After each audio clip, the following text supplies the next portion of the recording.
Yo, I ain't here for the money, I ain't here for the fame. Though it might be nice to own a jet plane, I'ma do it all for you. Hey, what is up, trainers? Pogo Joel here, coming at you with a recap of the Pokemon GO World Championships and what this means for Pokemon GO. So excited to be debuting the very first Pokemon GO PvP Invitational Tournament. So the Pokemon World Championships is actually hosted by the Pokemon Company. They host things like the TCG, so the trading card game, the virtual card game, Pokken tournaments, and a bunch of other random Pokemon things that you can be playing competitively. This was the first time Pokemon GO had been invited to this kind of a stage by the actual Pokemon Company, so it's kind of a big deal. For our announcers, we did have, or our commentators, we had Trainer Tips Nick. So we all know Trainer Tips, the most popular Pokemon GO YouTuber.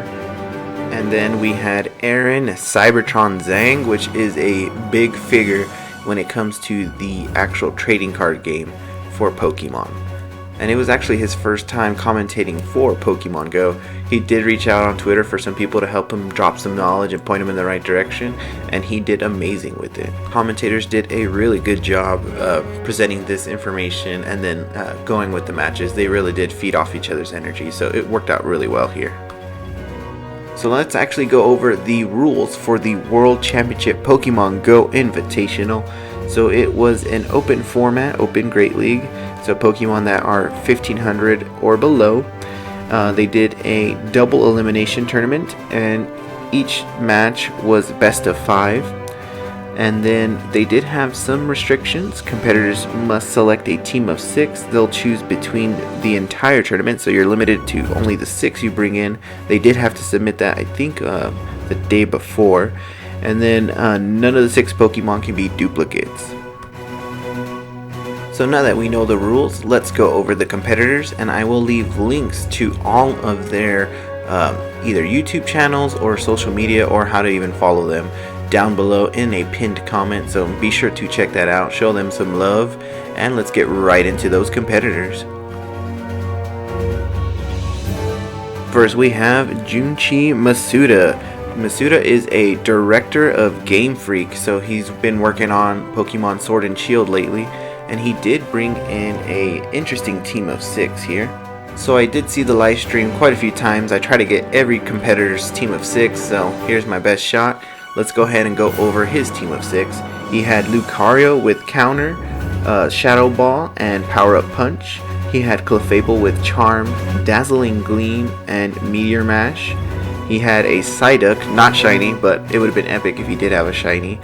But his Psyduck was running Water Gun, Close Combat, and Aqua Tail. A very interesting moveset here.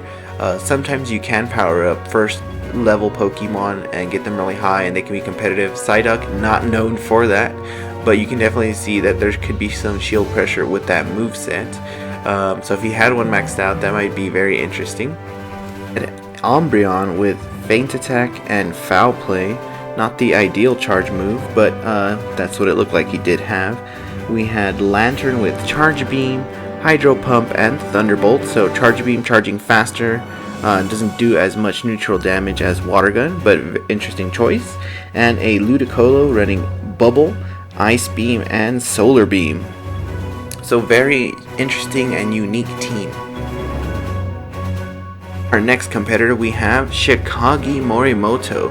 Mr. Morimoto is a director and game designer for Gamefreak, so he does work on a lot of the main series games, and his unique team that he brought in consists of a Linoon with Shadow Claw, Grass Knot, and Thunder. This thing is epic, and if you watch any of the Sylph Arena action, you know this was made famous by Peace Love Hugs. He is a trainer that used Linoon and really highlighted it well there. Mr. Morimoto doing his homework, bringing in a great Pokemon to counter some of the main meta Pokemon of the Open Great League. He had a Bastiodon with Smackdown, Flamethrower, and Stone Edge. He had a Muck that was running Poison Jab, Thunder Punch, and I believe maybe Acid Spray. I don't remember right now, but he also had a Poliwrath with Bubble, Power Up Punch, and Ice Beam, and then he did have an Alolan Marowak on the team. I didn't catch what his 6th Pokemon was. I'm not sure if he ever revealed it. I saw it a few times, and I'm not going to go back to see if I missed it, but there was a 6th Pokemon there. Don't know it. But a very unique team, very thoughtful in how he created it, and I think with a little more practice he could have definitely done a lot better with his team, but he did do really good, Linoon being probably his MVP throughout most of this tournament. Up next we have Unlisted Leaf, who is a big Australian YouTuber in the Pokemon card trading game, so the TCG. He's always pulling packs and doing some cool challenges, I guess, with packs. And it looks like his team of 6 came in pretty good. We had Skarmory with Air Slash and Sky Attack. We had off the board pick Entei with Fire Fang and Flamethrower. Fire Fang not the most useful fast move, as that one charges the slowest with Entei. He had a Haunter with Shadow Claw and Shadow Ball, a Azumarill with Bubble and Hydro Pump only, and a Muck with Poison Jab and Acid Spray. So a very cool team here. If he invests some Stardust and unlocks some secondary moves on these guys, except Entei, if he unlocks some secondary moves on the others though, he can definitely be pretty competitive. I didn't catch what his 6th Pokemon was, but if you did, let me know in the comments down below. For our next competitor, we have Strawberry17, an American YouTuber with a variety channel, I would say. There's a lot of cool random things in there. She does cover Pokemon. She's a big Pokemon fan. And for her team of 6, Skarmory with Air Slash and Flash Cannon, Lantern with Charge Beam, Hydro Pump, and Thunder. Thunder being the slowest of the electric moves that Lantern can know. Thunderbolt is the ideal move. She brought in Metachan with Psycho Cut and Ice Beam, Power Up Punch, the pretty meta standard there. She also brought in a Venusaur with Razor Leaf, Sludge Bomb, and Solar Beam. So it was a Venusaur that did not have the community day exclusive frenzy plan. If it did, she might have been a lot more dangerous, or maybe made an Ivysaur as an alternative stand-in for Venusaur. But still a good team here. I did not catch her 6 Pokemon. If you did, let me know in the comments down below. But she did hold her own in this tournament. Up next we have Yamada, a Japanese Pokemon GO YouTuber. You might remember him from the Summer Tour Squad. And his team of 6 coming in. Number 1 we have Bastiodon with Smackdown and Stone Edge. I don't believe he had a secondary move unlocked for it. He also had Altaria with Dragon Breath, Sky Attack, and Dragon Pulse, and Alolan Muck with Poison Jab, Acid Spray, and Sludge Wave, Tropius with Razor Leaf, Leaf Blade, and Aerial Ace, and Azumarill with Bubble, Ice Beam, Play Rough, and then he had a Metachan with Psycho Cut, Ice Beam, and Power Up Punch. A pretty good meta team. Maybe some more practice definitely would have done a lot better there. A pretty solid team there, and we did see all 6 Pokemon.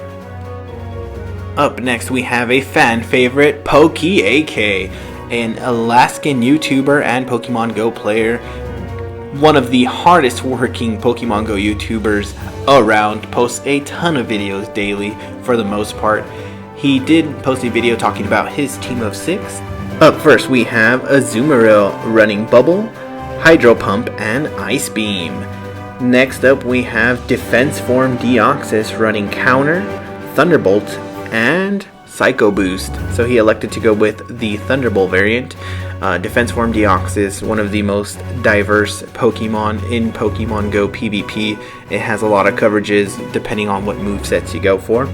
And then up next we have Skarmory running Air Slash, Sky Attack, and Flash Cannon. Pretty standard meta there. Then we have Altaria with the Dragon Breath, Sky Attack, and Dragon Pulse. Another standard meta there. And then we have Lantern running Water Gun, Hydro Pump, and Charge Beam, with the Community Day Venusaur running Vine Whip, Sludge Bomb, and Frenzy Plant. That is the variant you definitely want to bring in for PvP. He had a very amazing team, amazing lineup, and did very good in this tournament. Up next we have the man, the myth, the legend, King Ivy, aka Pogo King. A great ambassador for PvP Pokemon Go. Really does a lot for the community. His goal is to be the best PvP coach around, not necessarily the best PvP player, and you definitely see that in his YouTube channel. He did make a video covering his team of 6, and up first we have a Azumarill with Bubble, Play Rough, and Ice Beam, going with that Play Rough variant. Next we have that Skarmory with Air Slash, Sky Attack, and Flash Cannon. Pretty standard meta flyer there. Then up next we have Swampert, the new Community Day variant, running Mudshot, Hydro Cannon, and Earthquake, a very deadly Pokemon. And then we go into Defense Form Deoxys, running Counter, and Rock Slide, and Psycho Boost. So he elected to go with the Rock Slide variant, which made a big difference in his matches. And then he has his Umbreon running Snarl, Last Resort, which is a Community Day exclusive, and Foul Play. And then finally we have Tropius. He elected to run an Air Slash variant with Leaf Blade and Aerial Ace. So a very strong team here comes out and is able to compete at a very high level in the Invitational Tournament.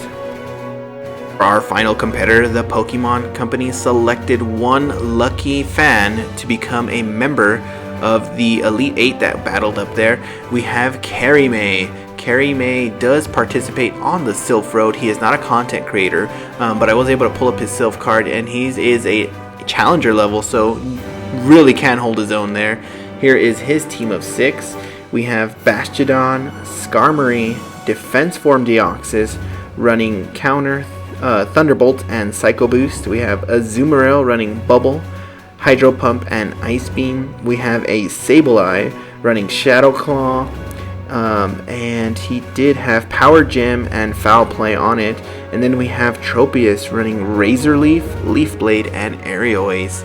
So a pretty good meta team here, and I did check out his Sylph card. I'll leave a link down there as well so you can check it out. He can definitely hold his own in PvP, and I think he technically finished in 3rd, losing to Pogo King, who advanced to the Grand Finals.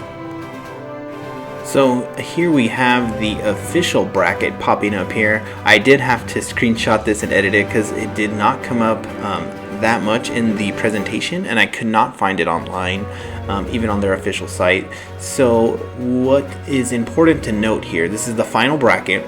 Pogo King versus Poke AK in the winners bracket. So the first time they faced each other, it was a decisive victory from Poke AK, coming in big with his Venusaur, winning their rounds 3-1. King dropped down into the losers bracket, battled his way all the way back up for the grand finals, where they played 2 sets of best of 5, and Poke AK taking 2 matches there in the first round. And then in the second group of 5, we had Pogo King sweep it 3-0, so a total of 6 wins to 2 losses in the grand finals there for King.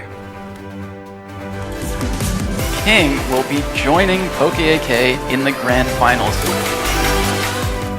And what an amazing match it was. You had to be there live watching on Twitch. It was crazy. I'll leave a link to that stream down here below.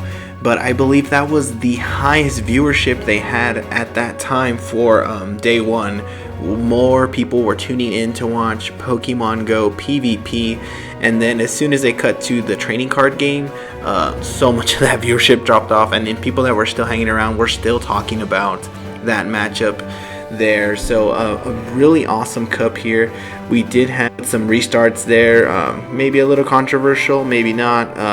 Wish they would have had an official judge there for them, but both guys put up a great fight here.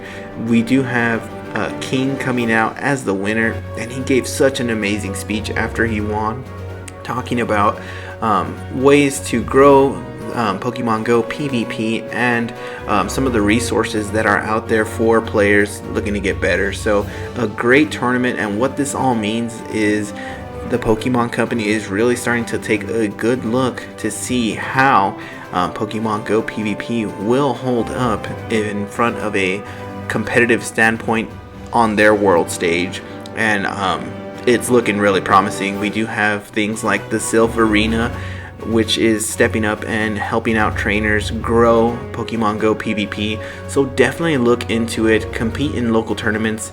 Sylph.gg is the website. You can find local tournaments near you. This is going to keep getting bigger and bigger, and eventually this will become an esport. It's something you're definitely going to want to be a part of when Pokemon Go PvP grows. So keep your eyes out on that, everyone. Continue to use that hashtag battlers on social media. They will find you. And until next time, trainers, battle on!